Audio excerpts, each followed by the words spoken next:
So guys, welcome back to Updated IDN Channel. Nama gue Greg dan kali ini gue mau nge-review Acer Spin 5 Lite, laptop convertible yang nyaris serba bisa. Apalagi ini juga premium banget. Buat yang penasaran seberapa canggih laptop yang satu ini, gue akan bahas semuanya di video full review. Jadi langsung aja tanpa basa-basi lagi, let's check it out. Laptop ini punya ukuran layar 13,5 inch dengan aspek rasio yang cukup unik, yaitu 3:2 bukan 16:9 seperti kebanyakan laptop pada umumnya. Jadi punya view vertikal yang lebih luas sebesar 18%. Kalau kita ngomongin desain, ini bukan bezel tertipis yang pernah gue lihat, tapi overall bezelnya proporsional. Dan untuk layarnya pun bisa ditekuk sampai 360 derajat, bahkan bisa kalian adjust bentuknya atau tekukannya sesuai preferensi kalian masing-masing. Dan kalau ngomongin kualitas layar, ini sih gila sih. Bukan kaleng-kaleng sama sekali. Panel layar IPS LCD. Resolusi di-update ke 2K sehingga layarnya makin tajam. Even ketika kalian mau liatin secara dekat, itu tidak pixelated. Color akurasinya sekarang di 100% sRGB dan punya viewing angle sampai 170 derajat. Overall udah deh kelar layarnya. Tajam iya, berwarna iya, viewing angle luas. Jadi kalau mau dipakai nonton rame-rame, ketika lihat dari sisi kiri, kanan, warnanya itu akan sama seperti posisi pas kalian lihat dari tengah. Oh ya, ini karena laptop convertible, otomatis support touchscreen dan bahkan support multitouch sampai 10 jari. Gak sampai di situ aja, masih support stylus pen yang didesain by Wacom. Jadi buat kalian yang suka gambar-gambar, wah ini asik. Bahkan support palm rejection ketika kita mau gambar dan tempelin tangan kita di bagian layar. Gue suka yang satu ini. By the way, buat kalian yang penasaran, bang, apakah layarnya ada proteksi? Jawabannya ada Corning Gorilla Glass buat menghindari goresan-goresan halus dari kuku kalian kalau misalkan gak sengaja kena kuku kalian loh ya. Secara ini touchscreen, jadi lebih rawan kena kuku. Nice protection. Kalau ditanya hal apa aja yang bisa diimprove di bagian layar, menurut gua ada di hinge yang mungkin di next bisa dibuat lebih firm dan bezel ditipisin lagi biar lebih kelihatan kekinian aja. Seperti ciri khas Acer Spin 5 series, laptop ini masih membawa bahasa desain tipis dan ringan, yaitu setipis 1,5 mm even posisi laptop dalam keadaan ketutup dan seringan 1,2 kg, padahal bahan material yang dipakai itu bukan polikarbonat, melainkan logam magnesium alloy yang udah solid, nih, firm, dan di bagian tengah keyboard tuh nggak ambles, pokoknya udah premium. Lanjut soal desain, di bagian top lid cuman ada logo Acer yang mengkilat kayak kaca asli. Di sampingnya ini dibikin doff matte bertekstur halus, dan di bagian dalam ada speaker di bagian atas keyboard.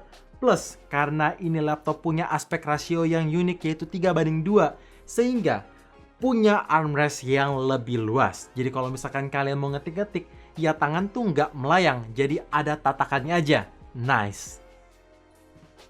Layout keyboard di laptop ini masih menggunakan standard size, belum ada numpad.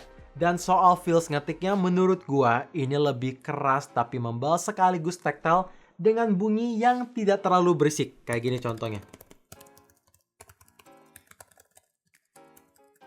Jadi kalau misalkan mau pakai ngetik di tempat umum, harusnya tidak akan mengganggu orang-orang di sekeliling kalian. Lanjut soal key travel, menurut gue juga ya oke lah. Masih bisa beradaptasi dengan cepat sehingga tidak typo keseringan. Ya udah oke seiring dipakai waktu kayak sehari udah terbiasa. By the way, buat kalian yang suka ngetik malam-malam, tenang, tersedia LED backlight keyboard yang bisa kalian adjust sampai 3 kali tingkat kecerahan. Lanjut soal touchpad, ini unik sih.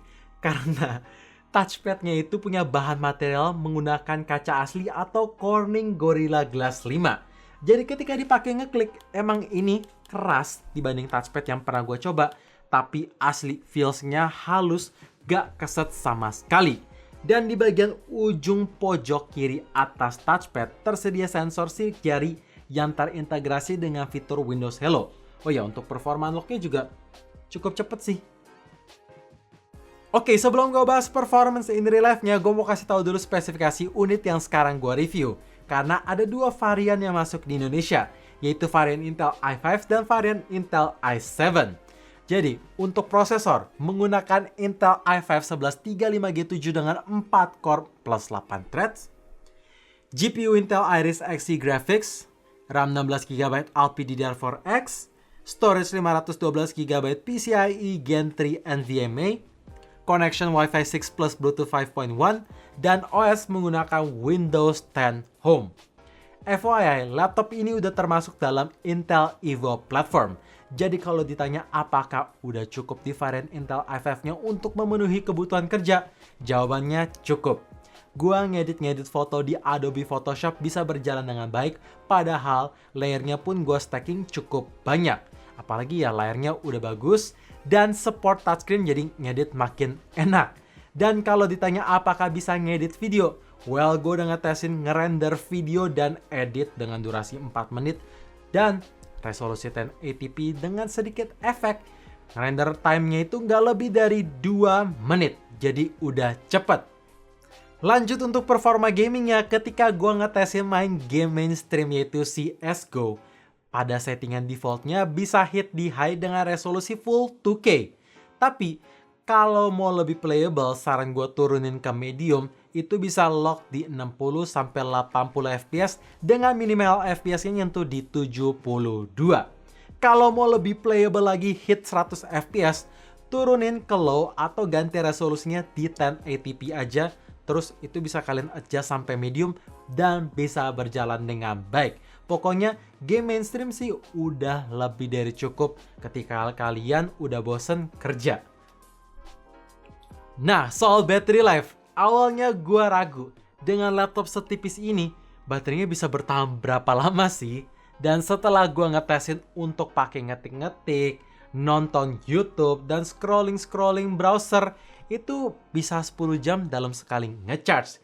Kalau dipakainya ngedit video, Adobe Photoshop, terus sesekali main game, ya 6 jam sih udah lebih dari cukup untuk ngabisin baterai di laptop ini. Jadi so far udah awet. Surprisingly dengan laptop setipis ini, gue surprise port I/O-nya itu masih cukup komplit. Di samping kiri terdapat satu charging port, 2 USB Type-C, 1 HDMI port, 1 USB 3.2 Generation 2, dan micro SD reader. Sedangkan di samping bagian kanan terdapat Kensington lock, port jack 3.5, 1 USB 3.1 Generation 1, tombol power, dan ada LED indicator.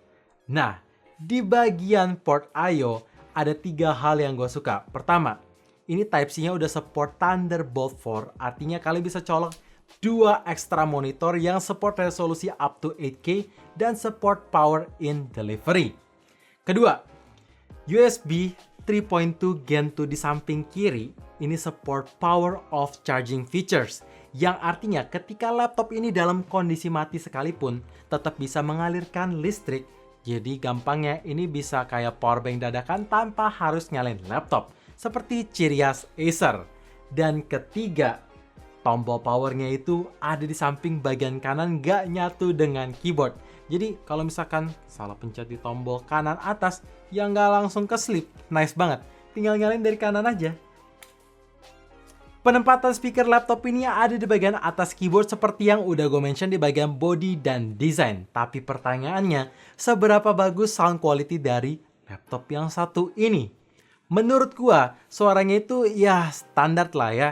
Clarity-nya emang berasa, suaranya udah cukup kencang. Tapi kalau ditanya apakah masih bisa diimprove, oh jelas masih bisa diimprove dalam segi bass yang masih kurang berasa dan tingkat volume yang mungkin di next bisa lebih keras lagi sehingga suaranya itu jadi lebih balance. Buat kalian yang penasaran dengan sound quality, langsung gue pasang live testnya.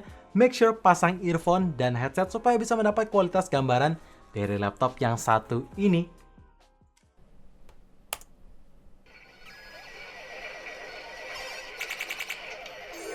Choose your fighter. Lightning inspired. Fight.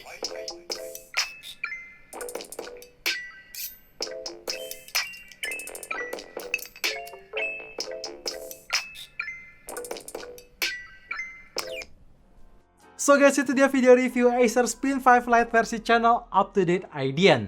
Dan untuk harga, varian Intel i5-nya dibanderol seharga Rp17.499.000. Kalau ditanya laptop ini cocok buat siapa? Menurut gue pribadi, cocok buat kalian pekerja seni yang sering banget mengandalkan stylus dan cari kualitas layar yang true to life. Udah cocok, apalagi bodinya ringkas dan enteng juga. So thank you for watching, jangan lupa like dan subscribe channel ini sekaligus nyalain notifikasinya juga supaya kalian tahu kapan video baru diupload. And as always, stay safe, stay healthy, dan stay updated with up to date.